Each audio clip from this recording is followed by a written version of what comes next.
Hello all. ഇന്നത്തെ video ഒരു birthday hamper set ചെയ്യുന്നതിൻ്റെയാണ്.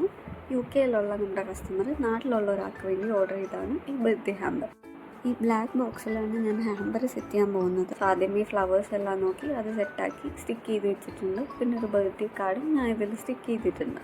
പിന്നെ നെക്സ്റ്റാണ് നമ്മുടെ മെയിൻ ഐറ്റം ഷർട്ട് വെച്ചത്. ഇതൊരു ഷർട്ട് ഹാമ്പർ ആണെന്നും വേണമെങ്കിൽ പറയാം. ചോക്ലേറ്റ്സ് കിറ്റ് കാറ്റിന് വെക്കണമെന്നായിരുന്നു പറഞ്ഞിരുന്നത്. അങ്ങനെ അതും വെച്ചിട്ടുണ്ട്. പിന്നെ റിക്വസ്റ്റ് ചെയ്തിരുന്ന ഒരു കാര്യം ഗോൾഡിൻ്റെ ഒരു ലോക്കറ്റ് വെക്കണം, ഒരു ക്രോസിൻ്റെ ലോക്കറ്റാണ് വേണമെന്ന് പറഞ്ഞിരുന്നു. അങ്ങനെ അതും നമ്മൾ ഹാമ്പറിൽ സെറ്റ് ചെയ്തിട്ടുണ്ട്. പിന്നെ നമ്മുടെ സ്ഥിരമായിട്ടും ഒരു താങ്ക് യു കാർഡും വെച്ചിട്ടുണ്ട്. നിങ്ങൾക്ക് നിങ്ങളുടെ ഫ്രണ്ട്സിനോ ഫാമിലിക്കോ റിലേറ്റീവ്സിനോ ഒക്കെ ഇതുപോലെ ബർത്ത്ഡേക്കോ ആനിവേഴ്സറിക്കൊക്കെ സർപ്രൈസ് ഗിഫ്റ്റ് കൊടുക്കാൻ ആഗ്രഹമുണ്ടെങ്കിൽ നമ്മളെ കോൺടാക്ട് ചെയ്യാം. ഞങ്ങളുടെ കോൺടാക്ട് നമ്പറും ഡീറ്റെയിൽസും എല്ലാം ഈ വീഡിയോയുടെ താഴെ അപ്ലോഡ് ചെയ്യുന്നതാണ്. ഈ ഹാമ്പറിൻ്റെ ഫൈനൽ വീഡിയോ ഞങ്ങളുടെ ഇൻസ്റ്റഗ്രാം പേജിൽ അപ്ലോഡ് ചെയ്തിട്ടുണ്ട്. അങ്ങനെ നമ്മുടെ ബർത്ത്ഡേ ഹാമ്പർ ഇവിടെ റെഡിയായി. വീഡിയോ ഇഷ്ടപ്പെട്ടാൽ ലൈക്ക് ചെയ്യാനും ഷെയർ ചെയ്യാനും കമൻറ്റ് ചെയ്യാനും മറക്കല്ലേ. ബൈ.